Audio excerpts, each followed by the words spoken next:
Happy Friday. Thank goodness it's Friday. Welcome on to the SB Nation NFL show. Welcome to TGI Football. A reminder that this show is brought to you by our friends at DraftKings. DraftKings Sportsbook is an official sports betting partner of the NFL. Download the DraftKings Sportsbook app today and use code SBNFL for a special offer when you sign up. That is code SBNFL only at DraftKings Sportsbook. As noted, this is the SB Nation NFL show. You can listen to us wherever you get your podcast. Subscribe.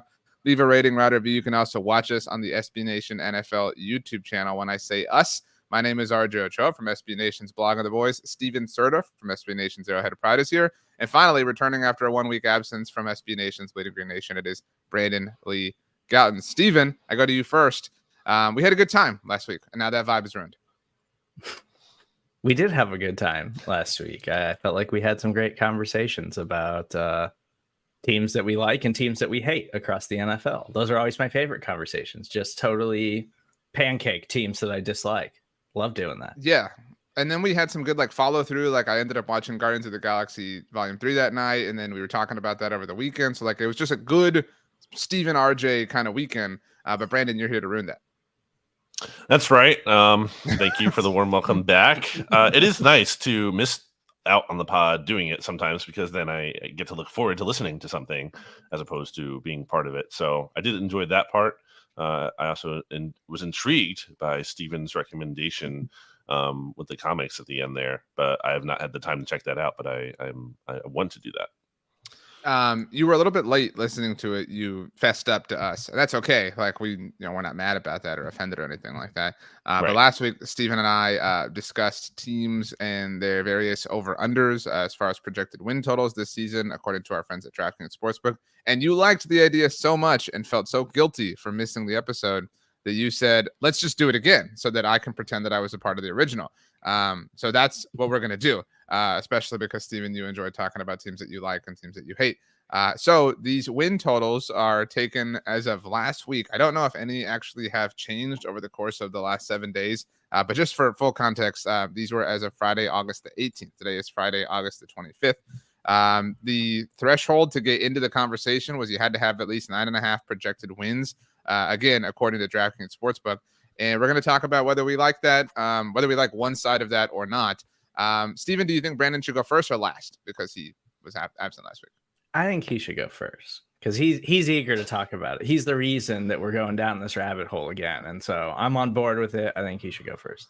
Okay, well, Brandon, you were really excited, Brandon, to talk about this, and you were passionate about talking about the Steelers. Although, again, the threshold to get in was 9.5, and there's you didn't explain that part to me until just now. So you said you listened to the episode. I said that on the episode. I mean, look, I wasn't listening that closely. I mean, I have it on while I'm doing other things, but I want to talk about the Pittsburgh Steelers. I think they're kind of top of mind right now, especially after seeing what they did on Thursday night. I mean, the Kenny Pickett hype train is a real thing. It's also obviously attached to the George Pickens hype train. I mean, he's been awesome. He just makes an insane catch pretty much every game he plays in, at least one, if not multiple. And at 8.5, 8.5 games here, I mean, we talk about it every year. This is not a team with a losing record since 2003. We're on 20 years of this. And I'm buying Kenny Pickett. He's looked great in the preseason. The Steelers offenses look great. I think Kenny Pickett's going to be what Justin Fields, everyone wants him to be in terms of a quarterback who's going to make a leap. I think people are sleeping on Kenny Pickett and the Steelers offense. And again, George Pickens is a big part of that. But I'm buying the Kenny Pickett hype. I'm buying the Steelers. I'm taking the over on this 8.5. I think with the Steelers, yes, they look great in the preseason, but I'm not ready to overreact to preseason football because we do this every single year. There's always one of these teams that looks incredible and unstoppable and they're ready to take the leap. And I think the Steelers are a team that can do that because the defense is going to be good as long as TJ Watt stays healthy, right? That was the big thing last year. The defense was good. Then TJ Watt got hurt and missed half the season. And they struggled because TJ Watt is one of the best defense and most valuable defensive players in football. But the offense, it's yes, the offensive line seems like it's improved. And last year it was really bad. So we'll see how that goes. And then I love George Pickens. I love the highlight catches and I love his body control and everything that he does. He's insane. He is a freak wide receiver. but I need to see him win in other ways this season because we've always known he could do that. That's what he's always done. That's what he did in college. But can he actually create separation down the field? But it is encouraging to see Kenny Pickett just throwing it up to him and saying, I trust you to go get it because you catch everything. So I'm just going to put it up there. But it's a tough division. So I need to see it first from the Steelers before I'm confident that they can go out and win 9-10 games or something this season. I did not expect there to be like one positive and one negative end of the spectrum here. But that's, I guess, what happened. I would take the over on this, like out of principle, like to BLG's point, like the over under is 8.5. Like they don't finish below 500. So like, again, like regardless of Kenny Pickett, regardless of George Pickens, regardless of whether you do believe in the offensive line resurgence that they're hyping up, if you believe in the defense kind of staying true to form, if you believe in them kind of being able to duke it out in the AFC North, like again, like I hate to sound simplistic, but like it could be anybody. Like it could be anybody on this roster as long as Mike Tomlin's the head coach. If the over under is 8.5, I would take the over just off of principle. But I do kind of buy the Kenny Pickett thing. But I was thinking about it. Like where do we rank Kenny Pickett as far as AFC quarterbacks are concerned? Like right now, like would you take who's him? definitely ahead of him? I mean, everybody Mahomes, in his division. Well, right? I don't know like, if everyone. I don't think you're putting Deshaun Watson. I don't think Deshaun Watson definitely is above Kenny Pickett. Look, no, none of us are fans of Deshaun Watson, but like if we're talking about who they are as football players right now, I'm like, am I willing to say like I'm not saying it's impossible that Kenny Pickett, like if I ranked them right now, I would rank Deshaun Watson ahead of Kenny Pickett. I think you can, but I don't think that's like a definite. I think it's debatable. I don't think it's so like you can't put him over Joe Burrow. You can't put him, I would say, over Lamar at this point, but you could. I think you can put him over Deshaun. For the purposes of this conversation, let's say he's last in his own division. We're taking the entire AFC East over Kenny Pickett as far as quarterbacks are concerned. I would, just based on Deshaun's body of work. Like, I agree. Like, I think there's a case for it right now, but his body of work and based on how bad the Steelers offense was last season, which it was one of the worst in football, I think he has to be last in that division at least. So he's last there. We're taking the whole AFC East. We're taking the whole AFC West outside of Jimmy Garoppolo. Again, I'm like, if you're taking Kenny Pickett over Russell Wilson right now, you're being unfair. Like you're not evaluating who they've been to this point. Like again, I'm fine if you have stock in Kenny Pickett, but like to say he's better than Russell Wilson today. I mean, I'm not taking the whole AFC East over him. Why are we disagreeing to that? Why am I taking Mac Jones over Kenny Pickett? Well, you didn't say that. You didn't respond. That's why I well, that's why I was confused why you said that. I'm like, I'm not agreeing with that. No. Okay, so Mac Jones is the one. Then is that you'd put Kenny Pickett ahead of in the AFC East? I mean, yeah. I mean, I think there's a conversation to be had about Tua. I think you can give Tua the edge right now, but I think that's a conversation to be had. We're having the conversation. Yeah, Josh Allen, you can't. And then who else is in the AFC East that I'm forgetting? Aaron Rodgers. I mean, yeah, you have to give Rodgers the benefit of the doubt, but I mean, I think he's definitely ahead of Mac Jones, I would say. Yeah, fine. I would agree with that. So we're through the North and East, and we put him ahead of Mac Jones. We'd put him ahead of Jimmy Garoppolo if we include the West, but that's it for now. And I mean, I would put him ahead of Russ right now. I mean, Russ doesn't deserve the benefit of the doubt after last year. Like that was a really bad season. He has to prove it. He has to reprove it. Steven, I guess tiebreak us on Russ, please. I think I'd still put Russell over him. Again, it's just I got to see it from Kenny Pickett because that Steelers offense was hard to watch last season, and they're certainly going to be better. But I would. What was the Broncos' offense then? It was very rough, but Russell's getting the Sean Payton bump because I think Sean Payton's overrated, but he's at least going to make them functional offensively. I think it's possible, but I mean, I think he was so bad to me that I almost need him to reprove it before I believe it. And that's coming from someone who was a huge Russell Wilson believer up until last year. Okay, yeah, Herbert. Not putting him ahead of Herbert, not putting him ahead of Mahomes, and then we already said Jimmy G. Yeah. So that leaves the AFC South, and we're putting Trevor Lawrence ahead of him. And if you want to say he's ahead of the rookies, everywhere else. That's fine. I mean, it's fair right now. He is. Yes. Oh, so he's ahead of the rookies, but Russell Wilson is definitely not ahead of him. Interesting. Yeah. Okay, so there are 5 quarterbacks who we like right now with our voting democratic system. We agree we would take, are below him. So he's what 11th in the A. That's just crazy because I think we're like interested in him. You know what I mean? But like he's 11th. That's nuts. I mean, like, and to your point, Brandon, like if you'd put him ahead of Russell or Tua, I guess like you're talking about his ceiling is 9th, but we'd still take the over on 8.5 wins. Yeah, I mean, because the Steelers have done more with lesser quarterbacks, I think, than Kenny Pickett for a while now, like for seasons. Look at their schedule for a minute here. Like how quick do you think we can get to 9 wins? And if you're even try to be harsh about it, 49ers week 1 in Pittsburgh, win or loss? I don't. Gotta do it quick. I don't doubt the Niners, but like the Niners have like those early season hiccups. Give it like, to the Niners. I'll give want. Pittsburgh Okay. back. Yeah. Oh, sorry. So giving it to the Steelers. Okay, 1. Browns week 2 in Pittsburgh. Yeah. Okay, that's 2. Raiders in Las Vegas. Yeah. Okay, so we have them starting 3-0. Then they play in Houston against the Texans. Yeah. Okay. Yeah. 4. They play the Ravens. I think you're going to have them lose. No. Okay. Yeah, that's a loss. Rams after a bye week.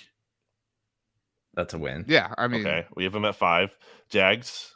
I agree with you on the over for what it's worth. Steven's the person you're having to convince, not me. Well, I'm just saying, like we're already at we can just stop there. But we have them at halfway through the season already. Get 5 wins. And then like obviously the division is going to be tough to navigate, but they still get the Cardinals. They get the Patriots. They play the Colts. They play. Okay. I mean, like there's a lot of winnable games on their schedule. Don't forget about Josh Dobbs and the Arizona Cardinals. Like, watch out. Wow, a former Steeler. Josh Dobbs. I know, the revenge game for him. Little Super Bowl 43 rematch too. That was one of the weirdest Super Bowls in NFL history. Like such a great game. Like there's such 2 random teams to play such a great game. Okay,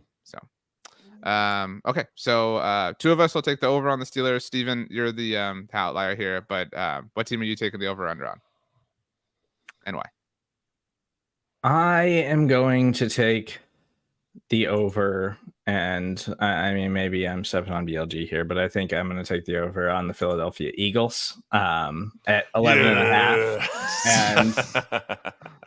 And like last week you brought up the Chiefs, RJ, and I just feel like the Eagles somehow got better. I think they're a better overall football team probably than they were last year, and I know there's people questioning whether or not their defense can do that again. But when you look at what they did in the draft and what that defensive line is going to be for the rest of the NFL, and as long as Jalen Hurts stays healthy, that offense is going to be one of the best offenses in football. And even in a tough division, I think their division is going to be a lot tougher this year with the Giants and the Cowboys both getting better seemingly this offseason. Like, the Eagles are still just easily the front runner in the NFC, and I don't think anybody else is particularly close if everything falls into place for Philadelphia. Brandon, obviously reverse. How many quarterbacks are better than Jalen Hurts? Like, definitely in the NFC.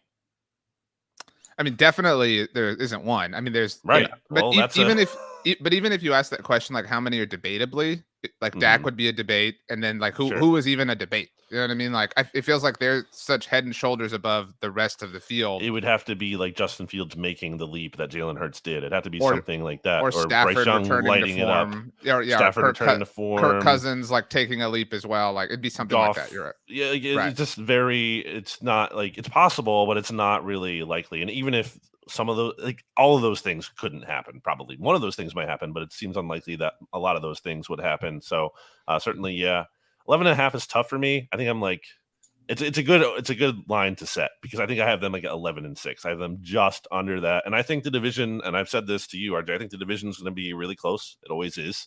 Or it seems like it typically is in a division that is never won by the same team 2 years in a row. I think it's going to come down to like a tiebreaker between the Eagles and the Cowboys. I think it's a really tight division. I think the Eagles, they did advance in some areas, but they lost, Chauncey Gardner-Johnson. They lost TJ Edwards and Kaiser White. They lost Marcus Epps. They lost some key players. They lost both coordinators. They lost Javon Hargrave. I'm not like they lost Isaac Samalo. They still have a good offensive line, I think, but still, like they've lost some key players here, and their depth isn't as good as it used to be. So, for as much as they've been able to add, like Jalen Carter, and that's really exciting, and Nolan Smith. Those guys are also rookies, and I think their impact, can only be felt so much. So I think, again, I like them, and I feel incredibly good about them making the playoffs. But, I think there's some inevitable regression just based on leading the NFL in sacks at like a historical pace last year, becoming the first team ever to have 4 pass rushers with double-digit sacks. Like there's just some kind of regression coming for them. And I don't think it's going to be to the point where they're a bad team. But I think it's only kind of human nature too, to, have some level of complacency. And, that might manifest early in the season. Maybe it's a slow start. Maybe they figure it out by the end of the year. But, or maybe other way around, it's, they went through such a long season, they kind of feel the effects of that later in the season. And again, 22 of 22 starters healthy in the Super Bowl. They're they're not going to be as healthy as that probably this year. So I think they're going to take they won 14 games last year. It's tough for me to say, they're going to do anything like that again. I'd probably have them like 11-6, like I said. Yeah. I think, I know you're not as knee deep in the like sludge that is like Cowboys Eagles Twitter, Stephen, but like you can't like have this conversation in a reasonable way. Like I think I'm gonna lean the under here, but like I don't think they'll be a bad team. Like you can fall under this and still be a playoff team. Like I mean, and Brandon and I talk a lot about on the NFC's mixtape, which you guys are super big thieves of. Yeah, about the lack of a repeat winner in the division since 2004, and that means nothing. But like, it's also 20 years. Like, it doesn't mean nothing. Like that's something. Well, like that's what I always say. Like, it means nothing, but it's like an interesting thing. And 2004 was also the last time that the Eagles hit the over on 11.5 wins in a single season. Now, to be fair, there's a 17th game involved now. Sure. But Brandon, I don't know if you saw this, Stephen, but I saw this tweet floating around that was like. It was like some Eagles fans saying like, they were like, oh, back in 2018, the Eagles had just gone to the Super Bowl and had a head coach that I believed in, and everything was perfect, and there was no way that anything was going to like be bad ever again, and it all fell apart like immediately.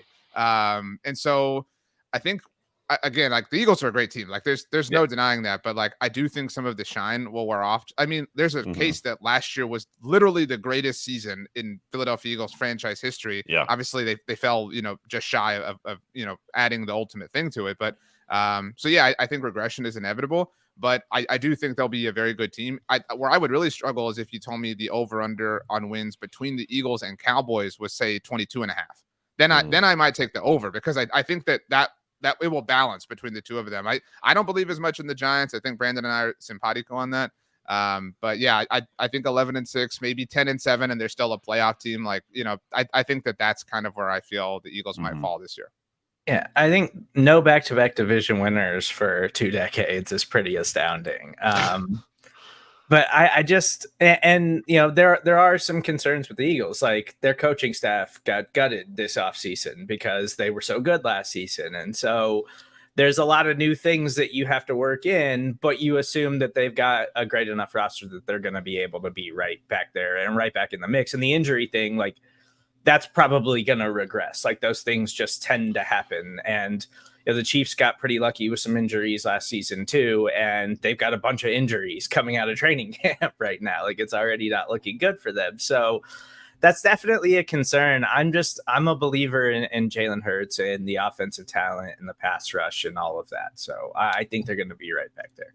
Last thing I'll say on that, you mentioned offensive talent. That's absolutely a reason to believe in this team. I mean, AJ Brown and Devontae Smith have been like awesome in training camp, and that's not a surprise. We already know they're really good, but like, I mean, they might be even better somehow, or at least in terms, if not statistically, just in terms of like the eye test. Like they're and Dallas Goedert's there too, by the way, and he almost gets overshined by those two receivers. So yeah, that's absolutely a reason to believe in them. My next one is hard. Like or my first one, I guess, is hard.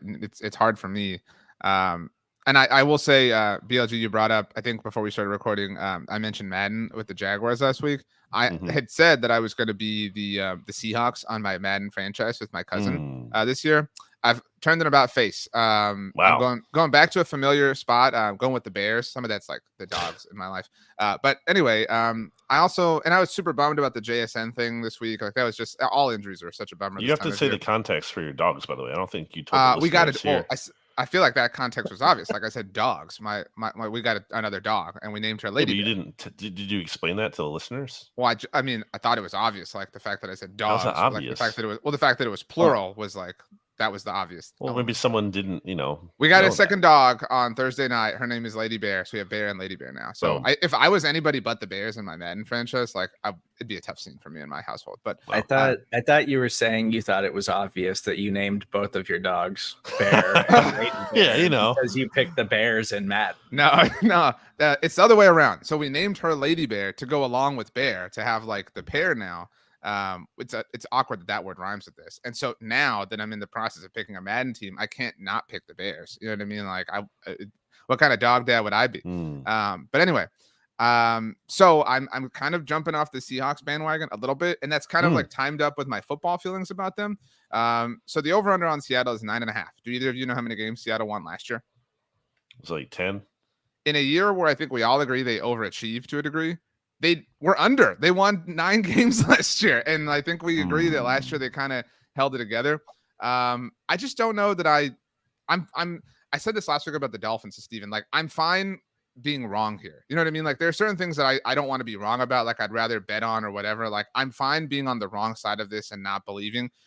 Do we believe in Geno Smith doing it again? Like, to the same degree, even with the acquisition or the drafting of JSN, maybe. But like, their wins last year. They reached 9 wins with a Week 18 overtime win against the Rams. And I think we all think the Rams are going to be awful this year. But, I mean, still, like, those things will regress or, level out. They swept LA last year. Like, do we think that's really happening? If we do the schedule game, so their goal is to get to 10 wins for Seattle. They've got the Rams in Week 1. I'm going to say win. Yes. Okay. Win. They got the Lions in Week 2. I don't know if y'all know this. The Lions are supposed to be good this year. Loss. Okay. Yeah. They've got the Panthers in Week 3. Win. Okay. The Giants. Win. Okay. Bengals. Loss. Cardinals. Win. Browns. Win. Ravens. Loss. Commanders. Win. What about Sam Howell? I mean, anyway, the second Rams game. Win. So you think they sweep them again? Okay, San Francisco. Yep. They'll split with the 49ers. I'll give them this one. For what it's worth, they play them twice in 3 weeks. They have a 3-week stretch where it's San Francisco at Dallas at San Francisco. They win one of those two. They split. Yeah. So I'll give them a win here. Okay, Philly. Loss. At Tennessee. Win. Pittsburgh. Loss. At Arizona. Win. That's 10 exactly. Yeah, I have them 10. Yep. That's given them the sweep over the Rams. That's given them a win against the Niners. And maybe they pick one up that we're saying that they lose. Because I agree with you, both of you largely. Like, I think I'm 9.5 is that. I think they win 9 games. Like, it's a good, what a shocker. DraftKings is really good at this. But like, I would take the under. It's the right number for me. But I'm fine being burned here. I don't know if either of you agree. I mean, for as much as like we want to say, it's funny how we talk about things like, Jalen Hurts. I don't know. Like, he has this one good season. Can he prove it again? I think, there's reason to be more optimistic about him. But like, we say that, and then it's like Geno's over here, and we're just like, oh, well, Geno's good now. It's like, well, is he definitely, like, for sure? If we're gonna like doubt some of these other people who actually did even better than he did. So if we're talking about regression, I mean, isn't Geno a regression candidate as well? Not that I think he sucks. I do think he's better than what he was, prior to Sure. Being rediscovered last year. But I don't know if he's like that good again. He might kind of just be a little worse, a little more middle of the road. As opposed to, good and still better than being like, terrible and going back to being, thought of as a, like a joke of a starter and a backup. But, I don't know if he's going to definitely have as good of a season as he did last year. But I do like the Seahawks upward trajectory. They had a lot of youth. Like, that was a big driver behind their success last year. And I think, guys like Tariq Woolen, and the other rookies they played, they have the offensive linemen as well. Like, I think those guys are going to get better. So I think they have room to go up in that regard because they have young players. It's not like an aging roster. So yeah, I do. It's a tough number. I think to your point, RJ, I think you have to lean under because I think 10, 11 maybe is like the absolute ceiling, and there might be more room for the downside there. But I would honestly stay away from this line. Yeah, I think it's tough because I want to buy into the Seahawks and I want to buy into this Geno resurgence. And it's just weird with the Seahawks because we spent all these years like, oh, Pete Carroll has to go and he's ruining Russell Wilson. And then like you come to find out like, No, Russell Wilson was actually ruining the Seahawks, and they'll actually adapt and build offenses around players because that's what they did with Geno last season. They were like, this is what Geno's good at. This is how we're going to build this thing. And they threw the ball a ton, and Geno was great last year because they've got explosive weapons in their wide receiver room. And I agree with BLG. I think the defense is going to get better. They got a lot of young players. I don't know. Jamal Adams just got cleared for contact. I don't know if he's ever going to be the same kind of guy, but you're getting him back into the mix now. And then the offensive line, I think, is going to get better. I don't know why they keep drafting running backs, but they do. And that's just a Pete Carroll thing. And it seems like they got a couple of pretty good running backs too. So it's tough. I agree. I think there's absolute ceiling is like 10 wins. Like, I don't think they're all of a sudden going to go nuts and win like 14 games or something like that. But it feels like this is the right spot. So I can understand why you would want to go a little over or a little under with the Seahawks. All I heard was that you both thought what I said was fair and sound and true. So good for me. Okay, so first round, we went over on the Steelers, even though they didn't qualify based on the rules that we outlined that Brandon listened and obviously understood. Consensus was we went under on the Eagles at 11.5. It's a big number, but still going to be a good team. And I guess consensus was we're going to go under on the Seahawks at 9.5. Yes, like you're both like fine with that, I guess. Okay, Let's go around the bend one more time and then passionate please at the very end. Steven, over, under, who, why, who do you hate or love? I am going to take the San Francisco 49ers under 10.5 wins. There it is. It's so I just with the 49ers and Brock Purdy, if he winds up being a baller and being healthy and everything, great. Super cool story. Great for the 49ers. Totally fumbled the Trey Lance situation, and it still worked out for you because Brock Purdy wound up being your starting quarterback, and he was drafted with the last pick in the NFL draft. But I just have serious questions about this team and the way it's currently constructed. And this is a team that's been on a strong 5-year run right now, and these windows don't last forever. And so I'm starting to worry about the window of this team, the way that it's presently constructed. And, Brandon Ayuk is probably headed in the final year in San Francisco. They might bring him back, or he might head to free agency. And Deebo Samuel, we don't know if Deebo can stay healthy. We know he's an elite weapon, but he's struggled to stay healthy his entire career. George Kittle misses games every single year now. And their defense was phenomenal last season and special, but they're having to rebuild that secondary a little bit and go through some change there. And they lost D'Amico Ryans, who for 2 years looked like he was the best defensive coordinator in football. And so now I'm questioning that. And it also seems like if you look at the John Lynch quotes and the Kyle Shanahan quotes and everything around the Trey Lance stuff, like I know the 49ers have been messy for a few years now, but it seems like it's getting messier. Like it seems like there's a lot of things going on behind the scenes and disagreements and like people not really getting along very well with San Francisco. And those are all red flags to me about a team that is headed in the wrong direction, that had a championship window. They did a lot with it. They made it to a Super Bowl. They've made it to multiple NFC championship games. But I think they're at the back end of that window now. And I think they're a prime team to kind of fall apart this season and not hit their over. Steven, you hit the nail on the head. Tell me the 49ers have good vibes. You can't. You just can't do that. You can't do that. A team that's just complained about losing the NFC championship game and then the quarterback thing and just taking every chance they possibly can. If you can leave that out, I will respect this analysis. And then going on, agreeing to a radio show, and then getting asked about your comments, and then leaving early because you got upset about it, like Deebo did. It's not good vibes. I think so many people would be like, the 49ers are, if not definitely the second best team in the NFC, would be like, they're there. It's who are the 3 best teams in the NFC? I think most people would say the Eagles, the Cowboys, in some order, Eagles, Cowboys, and the 49ers. I think most people would say that. But it's like, and you have to, there is some level of benefit of the doubt that Kyle Shanahan has earned given the 49ers success and the talent that they have there in San Francisco. But like, isn't that going to fall through at some point? Don't you think it might? Brock Purdy did good last year for sure. But like, do you really buy in that? Again, like we're talking about like doubting better players than him. Like again, someone like Jalen Hurts regressing.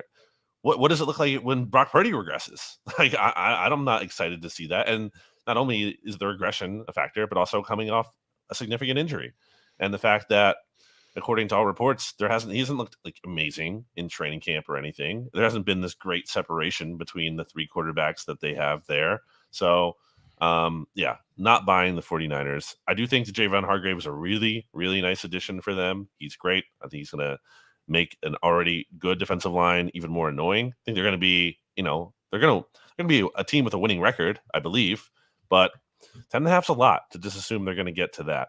I think they're going to be right under there around 10. Hey, Dad, for coming into frame. Thanks. Shout out to Dad. Thanks.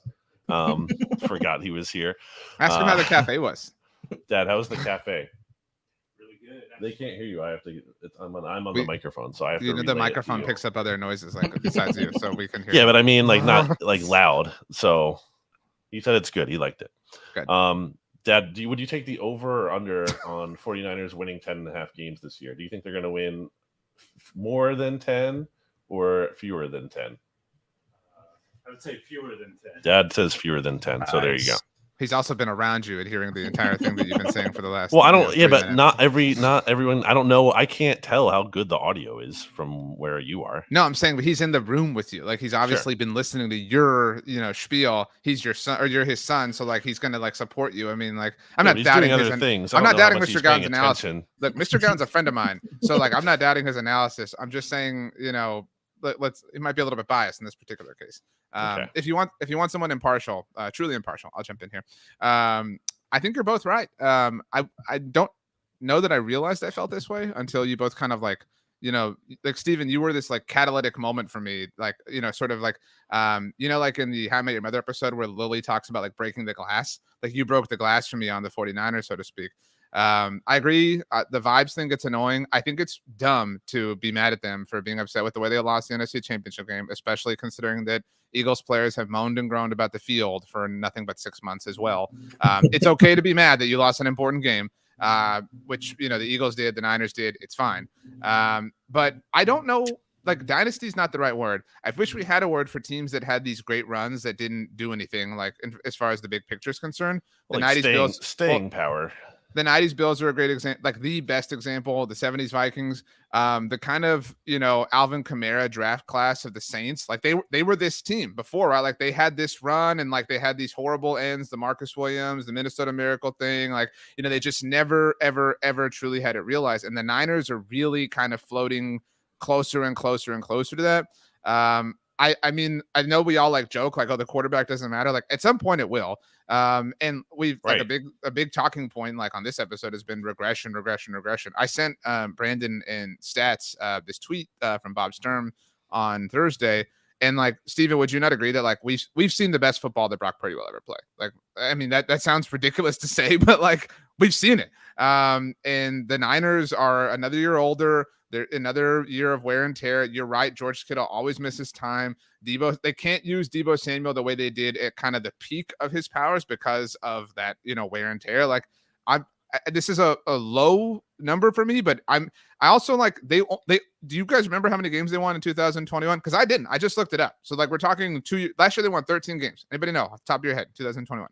I'd say like 10. I think that they had like a late season push, didn't they? After struggling that season, they won 10 games, and then they caught fire in the playoffs. They beat Dallas and went to Green Bay, and like we remembered that part of everything more. But if we're playing the over/under game, like they literally hit the under 2 years ago, and so like I think it's fair. I'm fine to make this a clean sweep. Can we go through their schedule really quick? Okay, at Pittsburgh. You already gave them a loss. Yeah, so you know how I feel. So they lose that. We'll say they beat the Rams. They beat the Giants. That's 2 wins. They beat the Cardinals. They lose to the Cowboys, let's say, although they've, have done well against that team. But it would be the most Cowboys thing ever to go like win that game in San Francisco in the regular season and like pound their chest about it. It's like, oh, they beat us in the playoffs 2 years in a row, but we beat them. Yeah, we'll give them a loss there. We'll give them a win against the Browns, right? That's 4. Vikings, 5. I won't give them that win. Okay. It's in Minnesota for what it's worth. Yeah, I know. Tough Steven, house. How do you feel about that? I think I'd pick the Vikings. Okay. Bengals, we'll say they lose probably, right? Yeah. Okay. After the bye week, they play in Jacksonville. Do you want to give them a win It's there? a loss. No, Okay, I'm leaning with Steven. It's a loss. So we only have them at 4 wins so far. Then they play the Bucks. We're going to give obviously a win there. In Seattle, I think we think we all agreed on they split with the Seahawks. So we'll give them one of these 2 wins. We'll just say they're at 6 here. In Philly, their big revenge game. I think they win that game, kind of to the like Cowboys point. Like they win it, and then they're like, "See, we told y'all," and then it's like it's a funny thing. Like I'll enjoy it at least. That's 7. We already talked about the Seahawks. It's a split. Then they get the Cardinals, so 8, right? Mm-hmm. Yeah. Then they play the Ravens.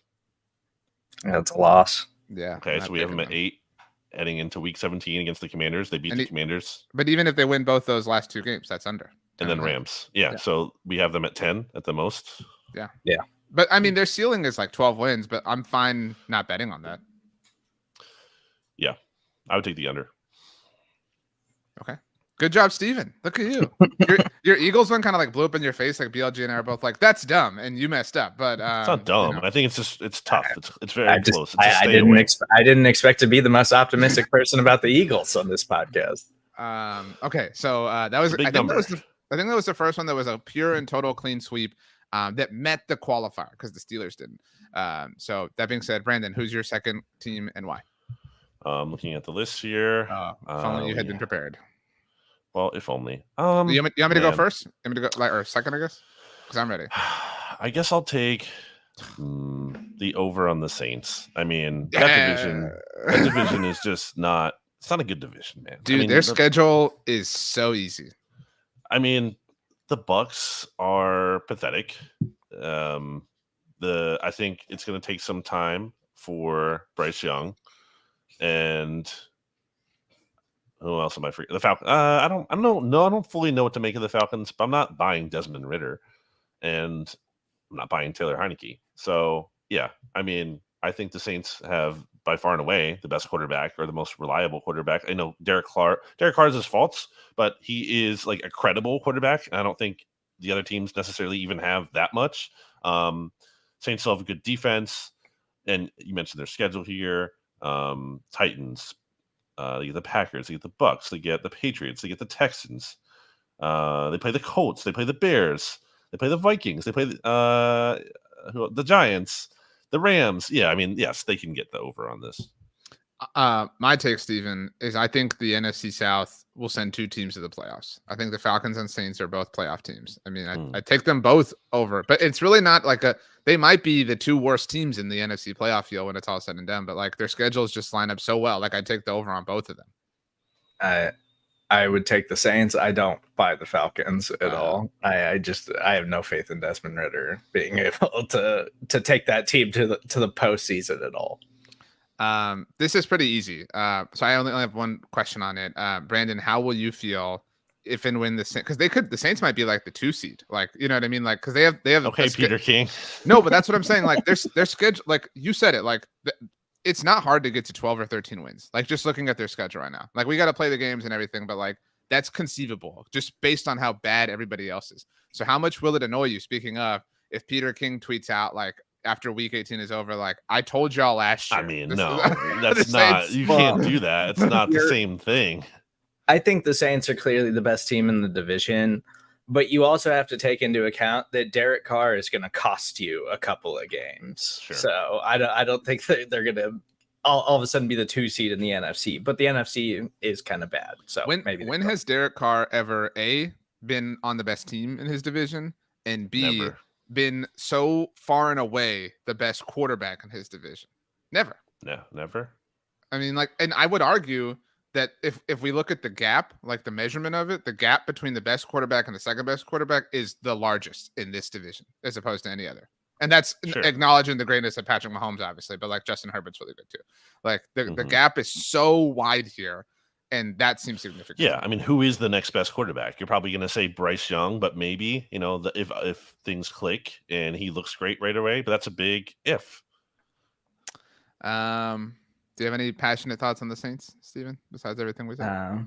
No, I mean, just, Bryce Young's the only one that you could say, like, is the second best quarterback in that division. And I'm willing to buy into Bryce Young right now that he could be the best quarterback in that division, but it's certainly not Baker. I don't think it's Desmond Ridder. And the Saints are in a weird spot, though. Like, they seem like a team that should be rebuilding and and moving forward, and they're still just like, no, we see a window here. We're a playoff team. We can be frisky, and so we're gonna go for it again, even though I don't think anybody believes the Saints are gonna win a Super Bowl or anything, but they're a good enough team to win 10 games, probably. I think the Saints could be this year's Vikings in terms of like a team that just gets, it's hard to predict one score game luck, but I think they could be that kind of team that maybe if they are the 2 seed, which the Vikings were last year, no, were they? Or the 3? I forget what how that they were the 3 seed.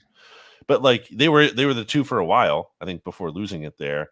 And they even had a chance to get the 1 before the Eagles ultimately put it away. I think the Saints could be that kind of team, to your point, RJ, but it's going to be the same kind of thing where it's like no one actually is afraid of them and no one believes in them. Well, and even then, like, that's my joke about Peter King. In case anyone doesn't understand, a year ago, he picked the Saints to be the 1 seed in the NFC. Like, it's just insane. But it's not plausible. Even if that did happen, because I think that is at least more plausible now. Even if that did happen this year, it's a big difference now. Well, my point is, like, even though it's a year later, the reason it would happen now really has nothing. It's not like the Saints have like a roster that's worthy of that. It would be the benefit of the schedule and the circumstances. That's what I'm saying. So, like, it really would almost have, like, my belief in them, like, as opposed to my belief in other teams, has so much like less to do with the team itself than like say my belief in the Chiefs or whoever it may be, if that makes sense. Well, you also have a quarterback who gives you a chance. Again, I'm not like the biggest car guy, but like I don't think it's inconceivable that he could be, a top 2 seed or whatever. Whereas Andy Dalton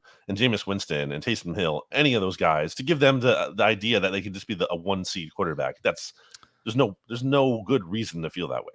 Yeah, I know we're in for like some way annoying Taysom Hill content this year. Like, if the Saints are good and Taysom Hill like has some moments again, like it will be like when that was at its peak, it was really annoying. And I don't understand how he's still hung around this long. And it's still just been annoying especially without Sean Payton there too. You know what I mean? It's super annoying. He seemed like the big Taysom Hill guy. That's true. I mean, as soon as he gets cut by the Saints, Sean Payton will bring him to Denver. Yep. Isn't it amazing that the team that Sean Payton wound up coaching was the one that started a receiver at quarterback and like given his Taysom Hill love? So against his team, right? Yeah, that's amazing. Wow. He was so inspired. Okay. Are we ready for my last one? And then we can kind of throw out like final passionate pleas or whatever. I don't want to do this, to be very clear, but the rest of the list is like, I also don't want to like take the Cowboys. Like, I don't want to do anything like boring or whatever. Although this is super chalk. The Jets are only at 9.5. Now I'm not an Aaron Rodgers fan, and I'm certainly not the biggest Aaron Rodgers believer right now, but I have such a hard time seeing fewer. I don't believe in the Bills. That's a big part of this. Like, I believe in a step back there, and all they got to do is reach double-digit wins.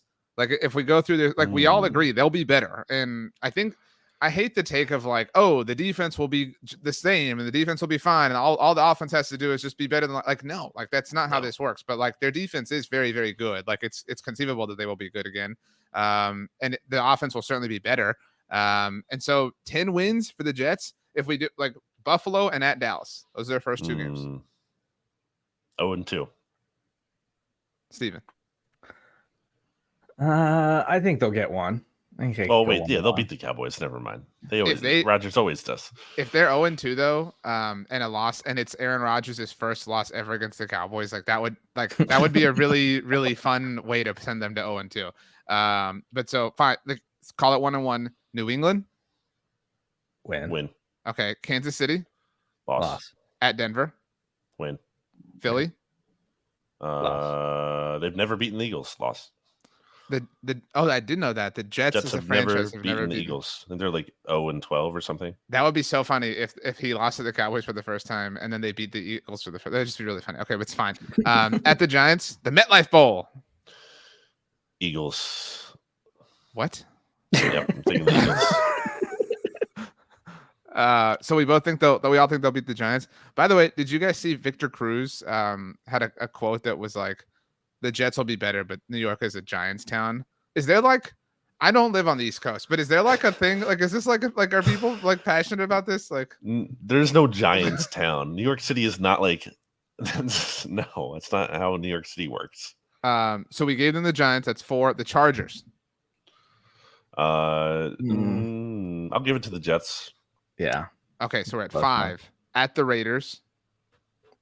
Win. Okay. Jets. At the Bills. Loss. They're gonna. I don't think they get swept by the Bills. Split. Okay, Yeah, so Give fine, this we'll to give the them that Jets. one. Atlanta. Well, you skipped Win. over Dolphins, right? Oh yeah, Dolphins. My bad. They beat the Dolphins once. Okay, Atlanta. They beat the Falcons. That's They beat already the- 9. So all they have to Yeah. do is win one more game, and the non-Dolphins ones are Houston, Washington, Yeah, at Cleveland. They got and it. They've got it. They've got the over. Boom. Yeah. Well, I know they And- do in this exercise. I'm just go ahead. Right. Well, and I kind of agree with you, and I'm skeptical about Rodgers too. Like, I'm not totally sold that he's got this like Favre to the Vikings Right. like last year MVP caliber season in him to try to go win a Super Bowl. But it's the Jets defense, and yeah, defense is hard to project year over year, but that's an ascending defense. Like, we saw how good they were last year, and they're better this year. Like, their pass rush is going to be a huge problem. Like, their pass rush is 5 guys deep, and their secondary is going to be better. Like, I'm totally confident that the Jets defense is going to be like a top 5 defense. And then as long as Rodgers is serviceable and better than Zach Wilson last year on offense, they're going to easily get to that total. And Wilson was terrible. Like, just like dreadful. Like, literally like the worst quarterback, kind of bad. And to go from that to anything better is significant. It's a huge upgrade. And Rodgers could potentially be really good. He could be. Right. Couldn't Aaron Rodgers be the MVP this year? That's not insane. I don't think it's the most likely option, but like, is that a ceiling for him? I think so. Yeah. I think that's a ceiling. A guy who just won it yeah. the past 2 years before last year. So like, I can't rule it out. I think people want to lean towards bad vibes for the Jets and the Rodgers thing, and I get it. I get where that energy is coming from, but I don't think enough people are allowing for the possibility that he could just be like awesome and they could dominate. It's he is getting Randall Cobb too much playing time right now, though. Randall Cobb's been getting a lot of run with the ones, according to Jets beat reporters. So we're all taking the over here, even though RJ's not a solid guy. Yeah. I did want to Brandon and I actually didn't record the NFC's mixtape this week, but I did want to complain about something or point something out. So have either of you seen all of or some of Hard Knocks to this point? No, I watched the first episode. I have not watched an I've episode. had no time. So you've seen the first one, Steven. So Brandon, this is all new information for you. Steven, do you recall in the first episode, Salah talked about crows, how crows a crow is the only animal with the like audacity to attack an eagle. I don't know if you knew this, Yeah. Brandon, like from a nature perspective. Wow. And so like the way the eagles combat this, like in nature, is they fly very high, and and that's like the crows like fall off and die or whatever. And so he was like, let's be like the eagles. Let's like fly so high and ignore. And my thought was like again, it was really like cheesy, but I was like, well, like it would be just as cheesy, but it would be 1% less if Nick Sirianni gave this kind of speech, right? Because you are the Eagles, right? Like that's, you know, again, it would be super lame, but again, at least there's like a tie into like who you are as a team. So that was episode 1. This past week was episode 3. And don't forget that they play the NFC East this year, the Jets do. So like they're a team on their radar. So like you're actually the Crows here in this situation, whatever. So on Tuesday, Robert Saleh had this like PowerPoint. I don't know if you saw any of this on social media, either of you. And it was the like 4 elements of being a competitor. And so there are like 4, I guess, like rising ranks of it. And the bottom one is survivors. And survivors are people who like are just along for the ride. And I forgot what the second one is, but the third one is also called competitor. So there's like a competitor level within the 4 like levels of being a competitor. But the top one, the final one, the like ultimate competitor is called a commander. And they bring like everyone with them. What is going on here? That's another team in the NFL. like in the NFC East. Yeah, and a team that they play. So it's like, dude, come up with all the like motivational things you want, but like do some like how you're the Jets. We need to be bigger. We need to be like Giants. Exactly. I'm changing my pick now. I found it Won't so be under. ridiculous that twice in a 3-week span he has used mascots within like that are literally on their schedule this year to be like points of inspiration for them. It was so weird. We need to love our country. We need to be good patriots. They're also, I don't know if they've continued this, RJ, but in the first episode, they were really pushing positive image of Nathaniel Hackett and the impact that he has on the offense. He's had a glow up. Like he had a scene this past episode where so Breece Hall made his debut this episode, and he obviously was participating, which was really cool to see, and like that's part of what makes them really good. But he was like joking around. He was like, "Hey, nice to meet you. I'm Nathaniel Hackett. I'm one of the coaches here." And it was like, he's a goofy guy. I will say, if he really is this like big of a goofball in a good way, I could see that maybe not being the best head coach sort of like role like that, not necessarily working when you're the dude in charge of everything. Maybe some people just aren't cut out for that. I agree with that, and I don't know like whatever if he's a good offensive coordinator or not. But I think what we do know is he makes Aaron Rodgers happy, and I think there's value in that alone. The fact that Aaron Rodgers is going to be motivated and happy to play for an offensive coordinator, I think that it has value. Yeah, I just wanted to say the Eagles Commanders thing. Like, I swear, if next week he hypes up the Giants or Cowboys, like I'm gonna lose it. So, but yeah, so we're taking the over on the Jets. Look at us. Okay, do we have any passionate pleas? That's the third time I've said that phrase on this episode. Yeah, I don't know what you mean by that. Well, like anything that you're like, okay, we each went around. We went around twice. Everybody got to say something, but like, I have to make sure I say this before the episode ends. Like, I have to make sure I say I like this over or this under. I don't have a passionate please, but I have a passionate thank you. You have a passionate thing. Are you going to thank us? It's a little pun for you. Was that it? Okay. How is that a pun? Because you're saying Pleas. I'm saying Please. There's an E. S-E. Oh, no, I guess I am saying that. Okay. If you have to explain the joke. It's really good if you have to do that. Yeah. Steven, do you have a passionate plea? I don't think so. Final week of preseason. I'm ready for football. These are the ones we didn't touch. So let's just kind of hit them quickly. Bengals over under 10.5. Over. I'm inclined to give them the benefit of the doubt as well. Okay, over. Cowboys 10.5. Over. Damn it. I'm so scared to believe. But I agree with you both. Jaguars 10.5. Over. I don't know. I'm fine. Like, that's one of those, like, I'm fine being wrong. But I mean, you two voted over. So Dougie P, baby. Dougie P always hits the over. Confident in Dougie P. Chargers 9.5. Under. Oh. Just a team that has not earned the benefit of the doubt. Yeah, I'm gonna go under. Prove me wrong. I've been chasing the Chargers over for years. I'm not doing it again. So y'all, that's they're in y'all's category of like you're fine being wrong on them. Like you're fine, like not believing and like, oh look, they did it. Cool. They've not earned it. They've done nothing to earn it. I think I agree with you. If they hit the under, is Brandon Staley out? Like, are we willing to like make that kind of statement? I mean, he has to be. You can't have Justin Herbert and keep losing this way. Yeah, exactly. That's how funny would it be? Everybody thought that Kellen Moore was like the future head coach of the Cowboys because of his role. Like, how funny would it be if Brandon Staley's out and Kellen Moore is the head coach of the Chargers? I think that's very possible. Wow. Yeah, especially if Herbert's numbers just skyrocket this season. Right.